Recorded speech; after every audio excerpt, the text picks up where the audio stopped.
Bonjour à tous et bienvenue dans ce petit live surprise de la POSCAF, un podcast de l'Académie de la qualité efficace. Comment ça va aujourd'hui Arnaud? On est dans notre podcast de rentrée.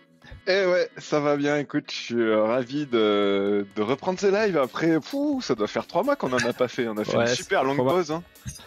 On a fait une pause dans les lives, après bon, il y avait quand même des podcasts pour continuer à vous divertir sur l'été. Sûr.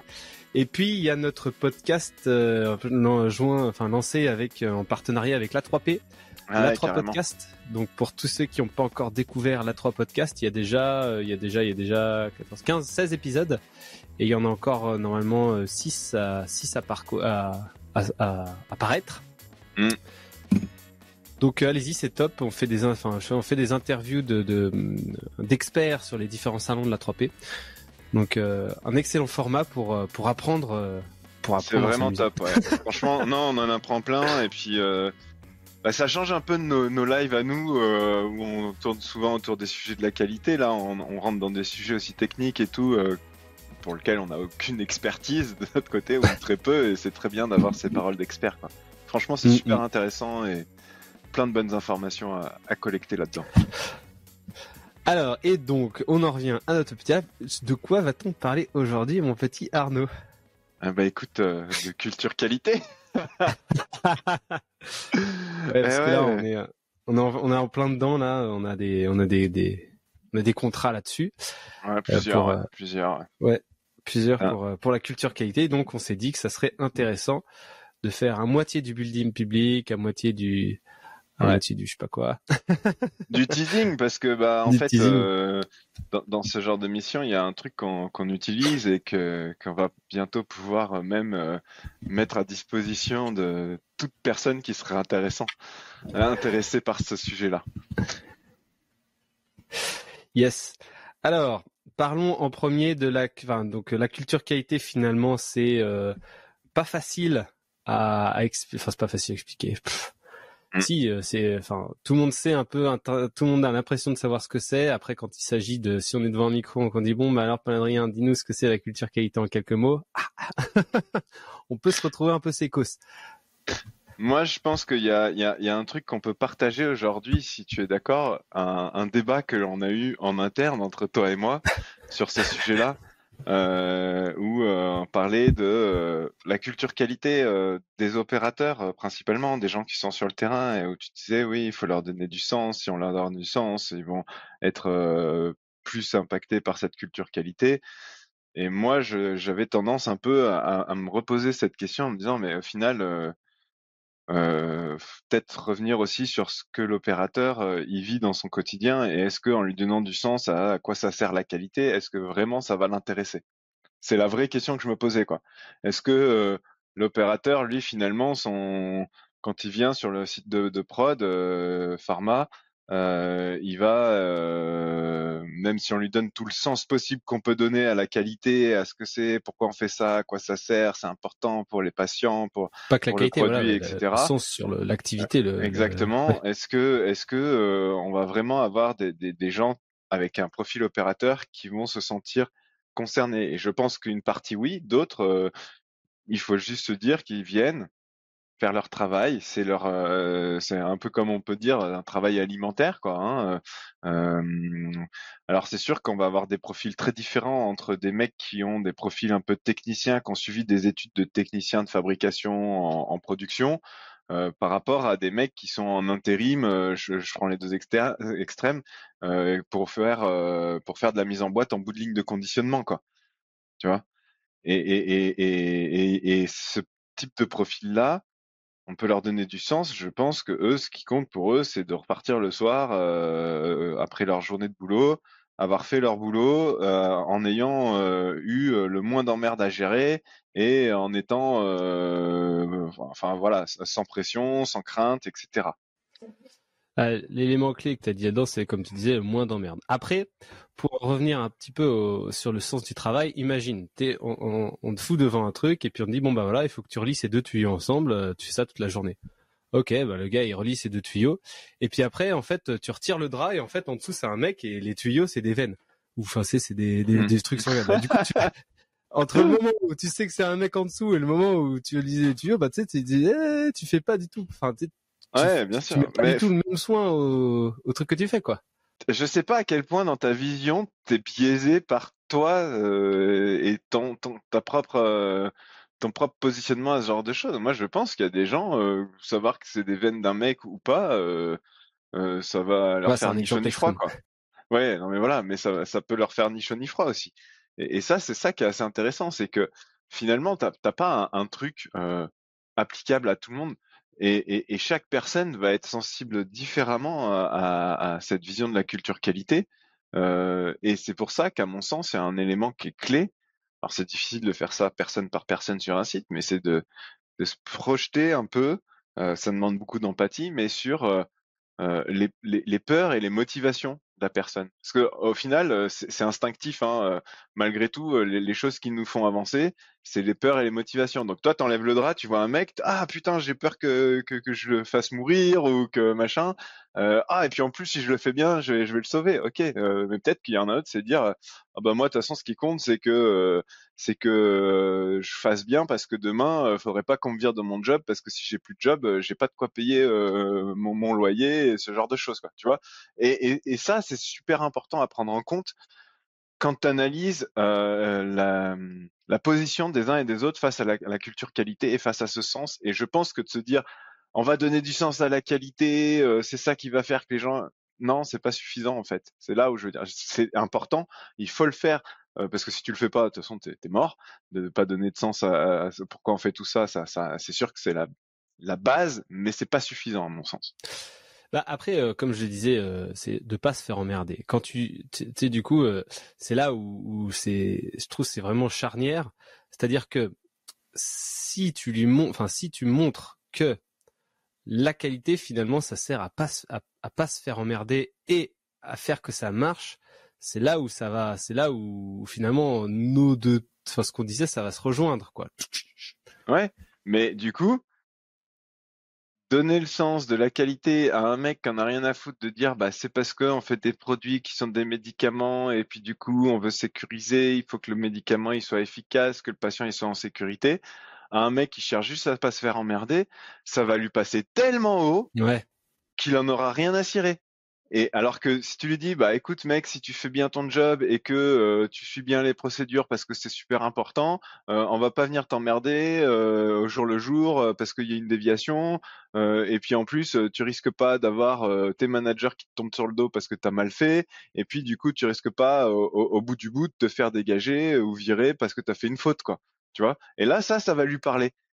Et c'est là où en fait, ce qu'il faut, c'est aller chercher le sens concret pour les personnes et pas le sens ultime qui nous parle beaucoup et qui doit parler à des directions de site, à des directeurs, etc.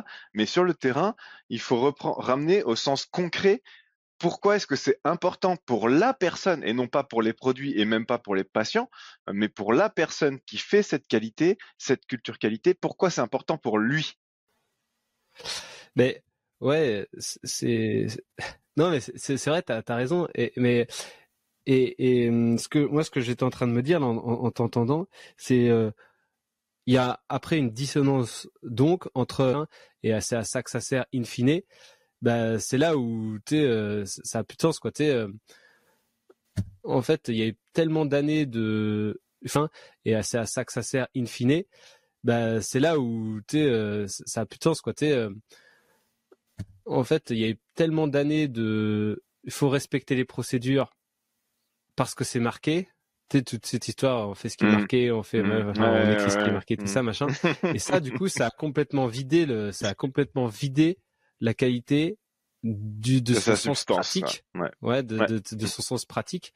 Et finalement, en fait, c'est plutôt écrire ce qui est fait et après se poser la question de ce qui est fait. Est-ce que c'est ça est-ce qu'on peut l'améliorer pour que ça aille vers l'objectif final, quoi. Enfin, Ouais, mais là, t'es encore trop sur ta position de visionnaire et de direction. C'est moi, en tant qu'opérateur, je me mets mais tu vois, dans les bottes d'un opérateur. C'est ok, j'écris ce que je fais. Mais pourquoi est-ce que j'écris ce que je fais? En quoi ça va me simplifier mon quotidien? non, En quoi non, ça va me moi, limiter des emmerdes? Et après je parlais, derrière, ah ouais, vas-y alors. Excuse-moi, du coup, j'avais mal compris. je parlais surtout des procédures, tu sais, procédures qui sont nulles, quoi. Enfin, en gros, tu la lis, tu comprends rien. Ouais. Et finalement, on te demande de te la respecter. Et en fait, ce qui aurait dû être fait, finalement, c'est écrire enfin, tu sais, c'est regarder ce que les gars font à force et ce qui fonctionne. Et finalement, c'est ça que tu dois essayer d'avoir décrit, quoi.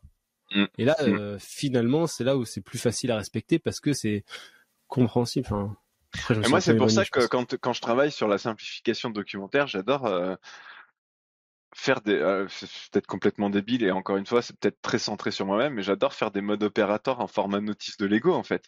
Parce que Mm. moi, en tant que personne, sur la réalisation d'un truc comme ça, bah en fait, ce que je veux, c'est avoir le moins besoin de réfléchir à ce que je suis en train de faire et le faire en suivant la notice en me disant si je suis ça, c'est bon, je vais pas faire d'erreur et je suis guidé. Et quand tu fais le parallèle avec des Lego, c'est d'ailleurs ça qui est, moi je trouve assez satisfaisant quand tu construis un Lego avec la notice, hein, parce que tu as le côté créatif quand tu Mais tu construis sans vois, notice et que tu fais ce que tu veux, mais quand tu fais avec la notice, c'est cette possibilité de poser ton cerveau, de suivre des étapes et d'arriver à un résultat attendu qui est nickel. et référence à l'épisode 1, c'est une procédure où il y a que du comment et que t'as que à suivre, quoi. Ouais, exactement. Exactement. Ok, après derrière, ton opérateur, est-ce que c'est important qu'il sache que bah si on fait comme ça, donc si ton document qui te décrit du comment, il est comme ça et qu'il faut faire dans cet ordre-là, est-ce que c'est important de lui dire c'est comme ça qu'il faut faire parce que voilà le sens du truc derrière machin? Je pense que c'est important, mais vraiment, j'ai le sentiment que tu as 80% des opérateurs, on va leur dire ça un jour, 2 semaines après, ils auront oublié et ça aurait été un coup d'épée dans l'eau parce que c'est pas ce qui les intéresse dans leur quotidien. Il y en a qui vont être super intéressés, qui vont voilà, et il y en a d'autres non quoi. Bah, au-delà de l'intérêt dans le quotidien, en fait, après c'est un autre truc que je me souviens t'avoir dit, c'est euh, ce que tu penses faire en venant au travail et ce que tu vas finir par faire Ah ouais, vraiment. mais ça, ouais. Ça j'ai adoré quand tu m'as dit ça. Et et du Ça coup, c'est vrai. les opérateurs, enfin ou moi, enfin tu vois, je sais pas, n'importe quelle personne, tu dis bon bah voilà, ton travail, c'est de faire tourner ta ligne toute la journée. Et bon, on t'a pas dit, ton travail, c'est de faire tourner ta ligne toute la journée. Et s'il y a un problème, il faut que tu Ouais, remplisses des ouais, papiers pour ouais. tracer le truc et tout machin. Et en fait, c'est une partie intégrante du travail qui est pas du tout expliquée ni pris en compte dès le départ. Et finalement, vu que c'est une part qui est plutôt minime, espérons, et pas très souvent du travail, et ben finalement, c'est là où bah flemme. Et puis de toute façon, il y a des gens qui sont là pour le faire normalement, quoi. Mm. Et Et c'est là ça, où ça c'est coince. Et clair. Mm. Et là, quand tu te retrouves à devoir gérer, à faire un formulaire de déclaration parce qu'il y a un problème et tout, t'étais pas dans l'idée que c'était ton travail et du coup, t'es frustré parce qu'on te demande de faire un truc qui, dans ta tête, n'est pas ton travail, même si c'est peut-être marqué dans ta fiche de fonction, etc. Mais et du coup, tu comprends pas, etc. Et c'est là aussi où on en a déjà parlé dans les épisodes précédents, mais l'importance aussi du management en fait là-dedans, parce que si effectivement tu as ton manager qui te dit bah toi ton objectif c'est de faire tourner la ligne le maximum possible avec le moins d'arrêts possible pour qu'on sorte un maximum de boîtes à la fin de la journée, sans préciser qu'elles soient bonnes ou mauvaises, hein, mais voilà.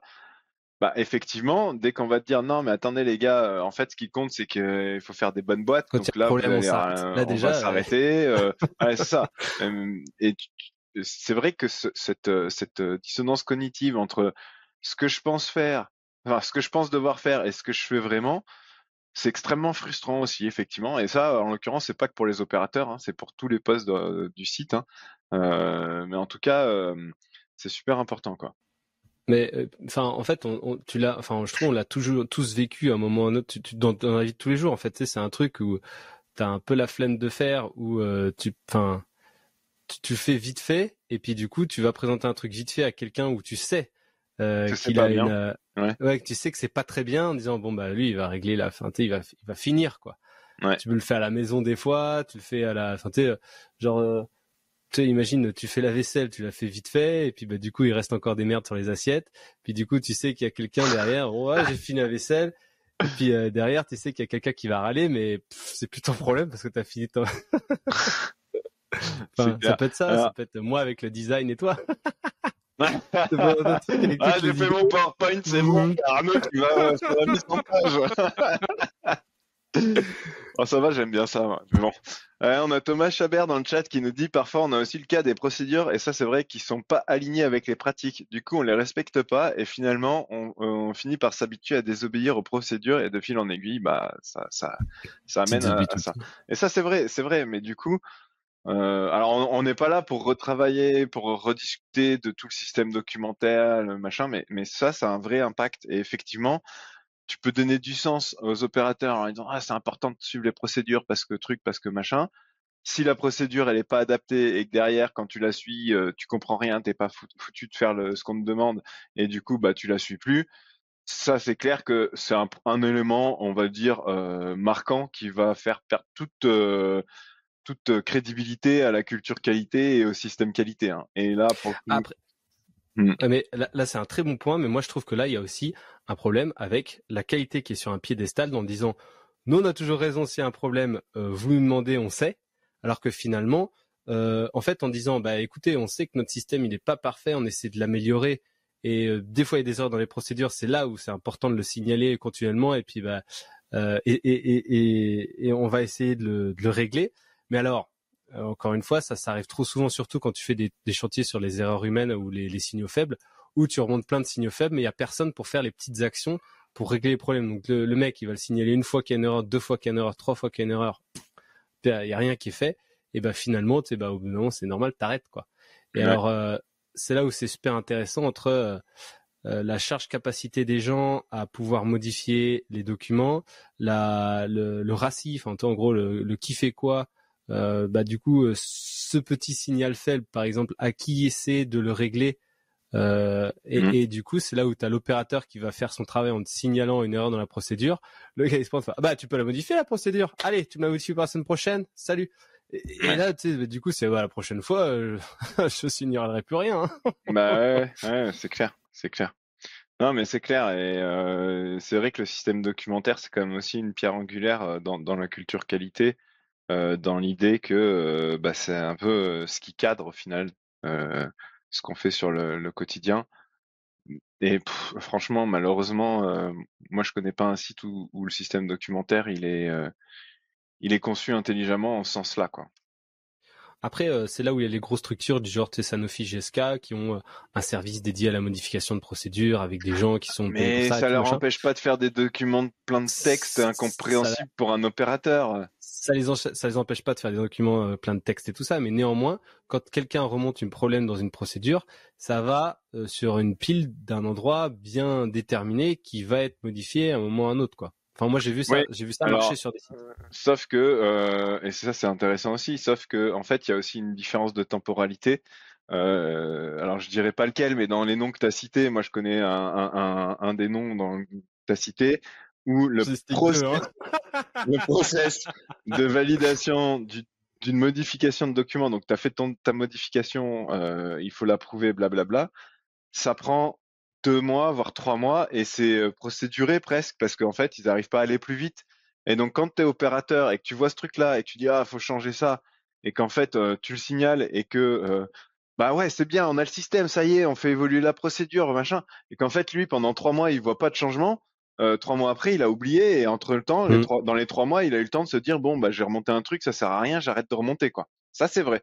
Et cette différence de temporalité, elle est aussi extrêmement pénalisante dans la culture qualité, quoi. Après sur le dernier truc, sur le dernier signaux faibles que j'ai fait avec les fiches chantées et tout ça, là ça marchait bien et finalement tu sais la modification documentaire, elle était attribuée par du coup le responsable de prod à des superviseurs qui prenaient les modifs et puis tu sais t'avais deux actions à la semaine à faire et du coup ils faisaient la modif dans la semaine et ça revenait Ouais, donc mais comme ça quoi.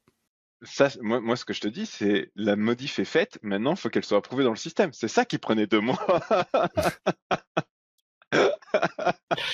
Après ça marchait pas trop mal là sur ce site, c'était pas mal Ouais, foutu. c'est l'avantage des sites un peu plus flexibles, hein, avec des structures un peu plus, on va dire, efficaces, de la grosse structure Big Pharma, où tu as des trucs ultra procédurés, ultra sécurisés, et où on perd tout un penchant du sens de la qualité, de l'amélioration continue. Alors, on le perd pas vraiment, mais ça devient tellement ralenti que c'est plus aligné avec l'échelle de temps de la production du quotidien. En partie à cause de la division du travail aussi. Du coup, tu fais une Ouais. toute petite tâche insérée dans un grand système et puis ben tu l'as fait et enfin, c'est compliqué d'avoir la vision globale du tout le bazar, quoi. Ouais, Alors tu carrément. l'as fait une tâche bien, mais c'est difficile de l'articuler avec le reste. Non, mais c'est clair, c'est clair. Donc en tout cas, ouais, le sens, c'est quel est le sens concret et qui parle vraiment aux personnes, et non pas quel est le sens vague de la mission de l'entreprise. Enfin, pas vague, mais le sens de la mission de l'entreprise. Tu sais quoi, c'est exactement ce qu'on avait dit finalement avec, tu sais, quand on disait sur le directeur de site ou le directeur de groupe, comment faire pour, enfin, tu changes pas sa vision, mais tu lui montres comment La la qualité, qualité va exactement. permettre de la réaliser. Bah finalement, C'est exactement c'est la même presque chose. pareil avec chaque individu. Ouais. C'est qu'est-ce que tu veux dans ton travail, qu'est-ce qui te fait chier et qu'est-ce que tu aimes bien faire, et montrer comment la qualité finalement va l'aider Ouais, c'est même à pas réaliser ce bit, qu'est-ce que quoi. t'aimes bien faire, et on revient sur c'est un concept en marketing, hein, les avatars. T'analyses tes avatars clients et en fait les premières choses que tu fais c'est quoi ses peurs, c'est quoi ses motivations, ses envies, ses souhaits. Et du coup en marketing après ils vont appuyer sur les peurs et les envies pour pouvoir te vendre un produit. Bah là c'est la même chose.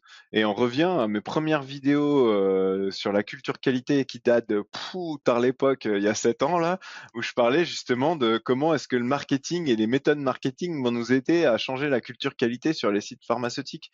Il faut utiliser ces trucs-là parce que marketing, on peut cracher dessus, on peut dire du mal, j'en sais rien. Bon, moi j'aime beaucoup ça, mais dans tous les cas, c'est ultra puissant pour faire adhérer des gens à acheter des produits ou à aller vers une culture, quoi. Et Acheter la l'avatar, qualité. en se posant la question. Non, mais c'est ça, l'avatar, en se posant la question de, ah, il va falloir faire des catégories, des groupes de personnes, mais dans mes opérateurs, c'est quoi les peurs, c'est quoi les motivations? Ok, je vais avoir peut-être deux, trois typologies d'opérateurs différents, mais voilà, c'est quoi ses peurs et c'est quoi ses motivations? Il y en a, Le ils vont être superviseur. motivés en se disant, bah moi tiens, j'aimerais bien évoluer superviseur, ou tu vois, des trucs comme ça quoi. Et il y en a d'autres, c'est bah moi, ce que je veux, c'est rentrer le soir chez moi et pouvoir passer ma soirée devant Netflix ou faire je sais pas quoi et sans penser au travail. Et c'est tout à fait entendable. Et il faut l'entendre et il faut le prendre en considération pour travailler sur la culture qualité. Ouais, c'est pas mal. Et donc ça veut dire que alors et aussi sur l'autre truc que tu disais sur la dissonance cognitive entre ce que tu penses devoir faire et ce que tu fais vraiment, c'est là aussi où le rôle du manager il est clé là-dedans aussi. Mais du coup, Hmm. communiquer à son équipe euh, le sens pour un manager, c'est pas si simple. Tu peux pas communiquer un sens unique parce que justement, ce qu'on est en train de dire, c'est que même dans une équipe d'opérateurs, et moi je me rappelle très bien quand j'étais en prod, j'avais des gars, ils avaient je pouvais donner du sens à certains sur le produit, ça les motivait de ouf, d'autres, ça les motivait pas du tout. Donc même pour un manager, il faut arriver à avoir un message qui touche ces différentes populations d'opérateurs avec leurs différentes motivations et peurs. Et donc, il faut aborder tous ces sujets-là quand tu donnes le sens sur la mission que tu donnes à ton équipe. Ouais, en fait, le sens qui va leur être communiqué, enfin, en fait, ouais, dans ta strate du management, le sens qui va être communiqué du directeur à CN-1, bah, ça va marcher. Mais après, du coup, si les N-1 utilisent cet exact même message pour C'est mort, communiquer à leur N-1, c'est déjà c'est baisé. mort, c'est Et déjà, du coup, ouais. derrière, et puis Et tu c'est là déclines où le il faut message du arriver, président c'est ça, c'est ça. Et c'est aux là où c'est opérateurs, ils en vachement ont rien à passionnant, branler.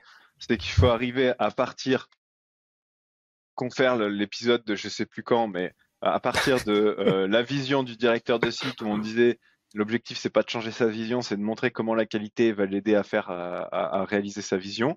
Prendre cette vision-là, la transformer en quelque chose qui donne du sens par rapport aux peurs et aux motivations de CN-1. CN-1, ensuite, ils ont leur sens à eux qui leur parle.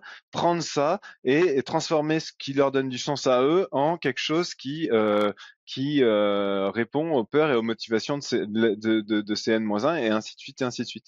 et c'est la théorie du bateau là, donc que je recherchais l'autre jour, dont je t'avais parlé, où t'as le capitaine, lui sa vision c'est le cap qui est loin. Après t'as les différentes strates jusqu'au rameur, où lui sa vision c'est faire des coups de rame et quand est-ce que j'arrête de ramer quoi. Mes ampoules sur les mains. Ouais, voilà, non mais c'est ça. Et lui de savoir que c'est pour aller découvrir l'Amérique, il s'en fout quoi. Lui c'est comment est-ce que je fais pour avoir moins d'ampoules et pour pouvoir avoir ma santé, enfin tu vois, pas mourir sur le trajet quoi. Ah mais ce qui est intéressant, Scorbut. Ce qui est intéressant, Ouais.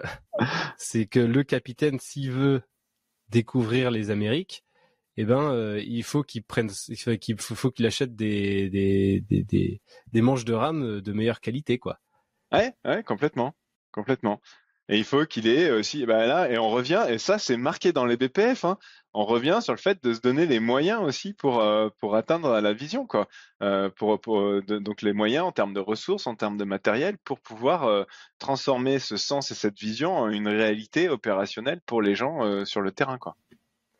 On pourrait donc s'interroger sur la pertinence de vision de Sur la pertinence de quoi? la pertinence de, enfin, ouais, l'atteignabilité de certaines visions, parce qu'une vision, est-ce que c'est fait pour être pas atteignable et finalement tu sais, genre tu vises la lune pour essayer d'aller juste à côté, enfin le plus Ouais. loin possible, ou tu vises vraiment quelque chose d'atteignable et dont tu as les moyens pour y arriver tranquillement, quoi. Ça c'est la différence entre la vision et l'objectif, je pense. Ouais, oui, Voilà, tout possible. simplement. Mais ouais, du coup, une vision n'est que le découpage d'un enchaînement d'objectifs, et un objectif, c'est un découpage d'enchaînement de sous-objectifs avec un enchaînement Mm. d'actions, et en fait, tu découpes comme ça. Mais ta vision, quelque part, tu peux aussi la faire évoluer. Tiens, on va aller faire tour du monde. Ah bah finalement, on a découvert l'Amérique. Non, mais tu vois, tu peux le faire évoluer aussi au gré des évolutions de ton secteur, de l'industrie pharmaceutique, de ceci. Mais par contre, ça donne un cap long terme. Et tout ça, va falloir le retranscrire dans des caps de plus en plus court terme. Et c'est les caps plus court terme qui parleront aussi aux opérateurs sur le terrain, même si c'est important toujours d'avoir en tête enfin, et de communiquer malgré tout la vision long terme aussi, quoi. D'ailleurs, je serais très curieux de savoir, ça c'est une question que je me pose souvent, c'est, je sais pas la réponse, hein, et je suis pas sûr que tu l'aies, mais sur les sites de nos clients, sur les sites de prod pharmaceutique, combien de pourcentage de personnes sur le terrain, opérateurs, connaissent la vision du directeur de site sur les 5 ans Ouais. à venir, quoi. Tu vois? Après, t'as toujours quand même tous les ans une espèce de speech général du directeur qui Ouais. t'explique, voilà, en 2030, on doit faire ci, on doit faire ça, on va être ci, on va être ça, quoi. Je sais pas combien de milliers de chiffres d'affaires, millions de chiffres d'affaires, tout ça. Mm. Ah, il y a quand même ça qui est fait régulièrement. Après, le décliner, la déclinaison en objectif. Bah, t'es en train de me dire quand tu me parlais de cette vision et tout ça. Enfin, je raccroche. Enfin, ça me fait penser quand Mm. même à souvent l'objectif TC de la qualité en général qui est dissonant avec finalement l'objectif de l'entreprise qui est finalement fabriquer des médicaments ou des dispositifs médicaux ou tout un tas de trucs, quoi. Mais et tu vois, t'as l'impression parfois que c'est complètement déconnecté, quoi. Bah parce que dans ce que tu viens de dire, il y a un truc qui manque, c'est fabriquer des médicaments qui soient efficaces et sécurisés pour les patients. Eh oui, mais enfin, je Parce que suis d'accord, mais sinon moi demain je commence à fabriquer des médicaments dans mon garage, hein, il y a pas de souci, hein. non, Tu vois? mais c'est Non parce mais que je voulais dire, t'as l'impression que on perd quand même le fil que il y a quand même des mecs enfin des gens qui sont sur les lignes en train de ou devant les cuves en train de faire les produits, quoi. ouais, ouais, Et ouais, et c'est ça qui finalement qui conditionne tout. C'est ça les rames de ton bateau, c'est le moteur de ta voiture, quoi. ouais, c'est vrai. Non mais c'est vrai. Les rames de ton bateau, le moteur de ta voiture, ouais. C'est clair, c'est clair.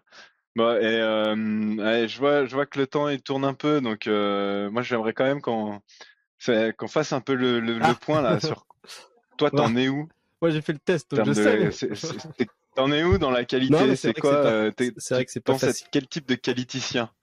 Ah, bah, moi j'ai fait le test, donc je sais, mais non, Alors, mais c'est vrai que c'est pas facile à définir. Moi, spontanément comme ça, j'aurais pensé que j'étais quand même plus un compétiteur dans le sens où j'utilise la qualité pour arriver un peu à mes objectifs, ouais. quitte à tordre les règles, enfin tordre, à pousser, À pousser les règles dans leur retranchement voilà, c'est ça. pour Mais ta réussite personnelle, quoi. bah, non, pas forcément. Ouais, personnel, c'est difficile à dire quoi. En fait, en tout cas, pour appliquer ma. Parce que là, je suis plus dans une. Enfin, ouais, j'allais dire, je suis plus dans une entreprise. Enfin, on n'est pas une Ouais. entreprise qui fabrique, donc c'est là où c'est un peu différent quoi. Mm. Mm. Non, Mais mais c'est après, intéressant, ouais. mais après, par contre, je suis prêt. Ça, c'est un truc qui est toujours vrai maintenant, mais je suis prêt à sacrifier quand même mon confort ou mes habitudes pour faire réussir un ensemble. Ouais, donc t'es quand même visionnaire, quoi. T'es quand même visionnaire. Bah, alors derrière ce petit échange pour nos chers viewers et auditeurs, on va bientôt vous mettre à disposition un petit quiz de test de personnalité pour savoir quel qualiticien vous êtes et ce qui vous permettra à vous de savoir dans quel type de catégorie vous vous situez. On a identifié 5 catégories. Effectivement, je sais pas, je pars du coup visionnaire compétiteur. C'est ce que Paul-Adrien semble être. Après, Hein. Ouais. après, faut peut-être, on dit toutes les catégories ou c'est surprise après le test? Non, ben on dit il y a différentes catégories et là vous en avez eu 2, mais il y en a d'autres qui vont être assez intéressantes à découvrir.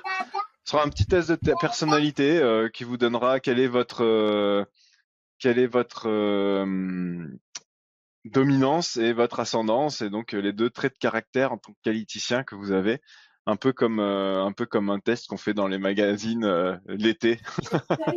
Et voilà. Ah, il y a plus de, ouais. Après, il y a, ouais, ça dépend quel test tu fais dans le magazine après, mais il y en a avec plus ou moins de pertinence et de réflexion derrière les Oui. questions, quoi. Hein. C'est pas, Non, là, il y a eu un vrai travail de réflexion derrière avec une 50aine de questions et en répondant à ces questions, ça vous donnera un petit avis. Et nous, c'est un questionnaire qu'on utilise déjà sur les sites hein, pour évaluer justement, bah oui, dans tel type de population, il y a plutôt tant de pourcents de profils comme ça. Du coup, ici, il faut travailler la culture qualité un peu plus comme ça. Ici, il faut la travailler un peu autrement, etc., voilà, etc. c'est ça. Ça donne des axes. Et puis on peut donner sur chaque type de profil des axes d'action pour, Exactement. pour améliorer vers là où, enfin pour tendre en tout cas vers là où on va aller quoi. Exactement. Et ce qui vous permettra, vous, personnellement, de savoir un peu où vous êtes, quels sont les axes d'amélioration que vous pouvez avoir. Mais du coup aussi, ça peut être intéressant, si jamais vous voulez aller au-delà, de savoir bah, est-ce que j'ai envie d'approfondir sur mon site, sur mes équipes, et de pouvoir aussi bah, justement retravailler la culture qualité adaptée en fonction des profils d'équipe que vous avez, quoi. Donc voilà, Restez connectés sur les restez réseaux, ça va connectés. sortir. On est en train de finaliser tout ça et c'est aussi pour ça que moi d'ailleurs je communique plutôt sur LinkedIn parce que ça va être Et après la newsletter aussi, mon je pense chantier c'est mon qu'on chantier communiquera dessus. que je suis en train de finir sur la rentrée et que je vais ensuite mettre en branle sur LinkedIn et je vous partagerai tout ça. Et après la newsletter aussi, je pense qu'on communiquera dessus aussi. Ouais, carrément. C'est un format qui s'y prête bien pour ça. Donc voilà. Et, En tout cas, merci. dernier point, attends, on en profite, c'est le quart d'heure pub là. Faut mettre le petit encart publicité. S'il y en a qui apprécient beaucoup ce podcast et qui ont envie de nous soutenir dans l'aventure, sachez que c'est quelque chose qu'on a aussi travaillé cet été, hein, des opportunités de différentes manières de nous soutenir. Alors pour les auditeurs, ça peut être effectivement juste de partager, de liker, etc. Mais voilà, il y a aussi, on a monté tout un système de sponsoring qui peut intéresser des boîtes et qui pourrait nous aider dans l'amélioration et dans la poursuite de ce podcast, même s'il se poursuivra dans tous les cas, mais ça pourrait l'améliorer, quoi. Yes. En tout cas, merci à tous de nous suivre Et puis on se retrouve probablement la semaine prochaine pour un nouvel épisode. Ouais, carrément. À la semaine prochaine.